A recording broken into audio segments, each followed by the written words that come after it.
자,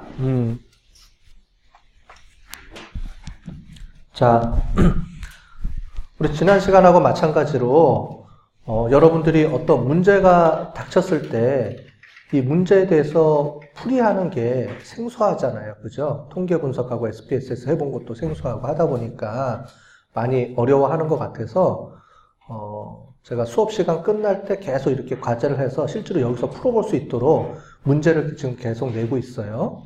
그래서 모든 분석 기법들마다 제가 한두 문제씩 계속 이제 뒤에 나올 겁니다. 그래서 오늘도 마찬가지로 실제로 이제 실제 문제를 접해봐야죠. 제가 아까 전에 앞에 나오면서 했던 예제들은 실제 예제라기보다는 여러분들한테 좀 설명을 하기 쉽게 하기 위해서 좀 가공한 데이터들이 좀 많이 있어요. 그런데 지금부터 하는 예제들은 실제로 제가 문제를 이제 하면서 이런 분석을 제가 많이 도와주거든요. 그래서 그런 연구 보고서나 분석을 하면서 나온 데이터나 자료들을 가지고 실제 생활에 어떻게 적용이 되는지, 실제 분석이 어떻게 적용이 되는지를 이제 보여드리는 겁니다. 자, 첫 번째, 어떤 대학인지 모르겠지만 재학생과 교원을 대상으로 해서 교육과정 현황 조사를 하고 있습니다. 그래서 제가 이제 여러 개 대학들에서 이런 분석을 많이 의뢰를 받아요. 그래서 뭐냐면은 교육, 전공, 교양, 그 다음에 뭐 시설 이런 거에 대해서 그 학생들하고 재학생들하고 교원 이런 만족도 조사 해가지고 과연 차이가 있느냐 없느냐 이런 걸 통해서 교육의 질 관리를 하는 그런 내용들이거든요. 그래서 그때 사용했던 예제들 중에서 제가 데이터를 이제 일정 개수만 뽑아가지고 온 겁니다. 그리고 필요 없는 변수들은 많이 제거해주고. 자, 그래서 총 보면은 하나, 두 개, 세 개, 네 개, 총 5개의 변수가 있네요. 그죠? 우리 여태까지 하나씩 했는데 갑자기 5개가 나와요? 이게 실제입니다. 실제는 하나하나 안 합니다. 누가 하나하나 하고 그래요. 그렇게 안 하고 동시에 뭐 10몇 개씩, 20몇 개씩 데이터들이 들어와요. 변수들이. 그러면 각각을 다 차이가 있는지 없는지 이렇게 묶어서 우리가 비교 분석을 해야 되거든요. 그 작업을 해보는 겁니다. 중요한 거는 재학생과 교원이라는 그룹이 있습니다. 그죠? 학생하고, 문제의 핵심은 뭐예요?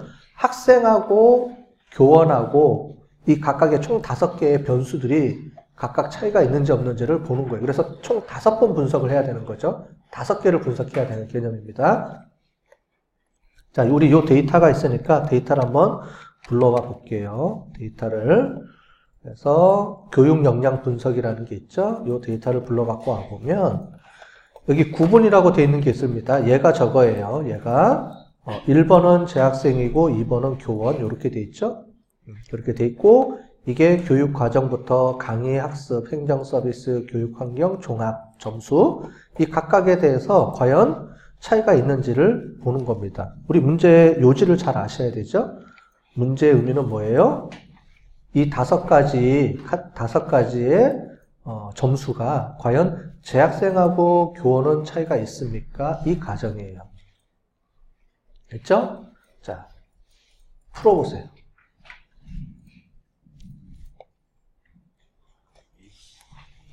자, 우리 실제로 분석을 해보겠습니다.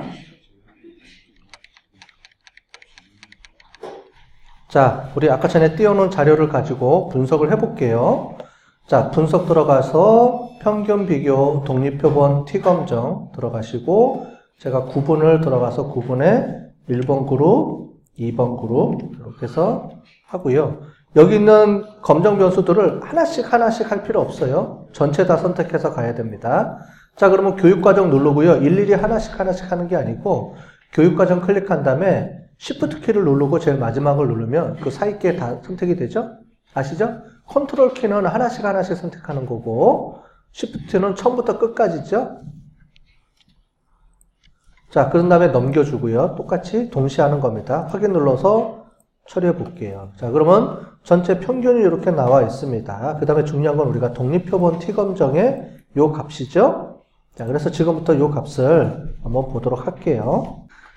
자, 설명을 드리겠습니다. 자, 교육과정, 강의, 학습, 행정 서비스, 교육환경, 종합 전체적으로 보면 먼저 등분산 검정을 봐야죠.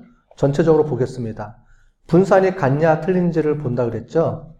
유의 수준은 뭐냐면 등분산이 같다라는 가정에서의 확률이죠. 그래서 0.05보다 크면 등분산, 0.05보다 작으면 분산이 틀리다. 이분산.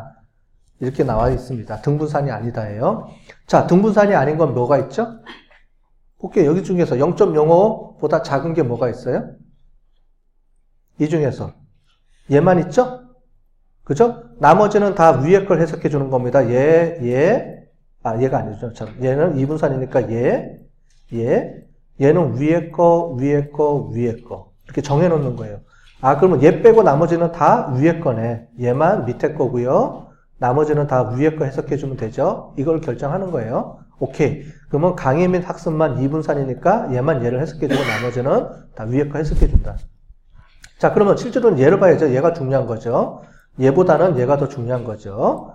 자, 그러면 이 중에서 0.05보다 작은 게 뭐가 있어요? 큰 게. 지금 다 작게 보이니까 0.05보다 큰 게 뭐가 있죠? 얘 하나죠. 그죠? 얘 하나만 뭐예요? 차이가 있다 없다? 자, 0.05보다 크면 차이가 없고요. 0.05보다 작으면 차이가 있다 그랬죠. 자, 그러면은 얘는 0.05보다 커요, 작아요? 작죠? 그럼 얘는 차이가 있다. 얘는 0.05보다 커요, 작아요? 작죠? 차이가 있다. 얘는 0.05보다 커요, 작아요? 작죠? 차이가 있다. 얘는 0.05보다 커요, 작아요? 크죠? 차이가 없다.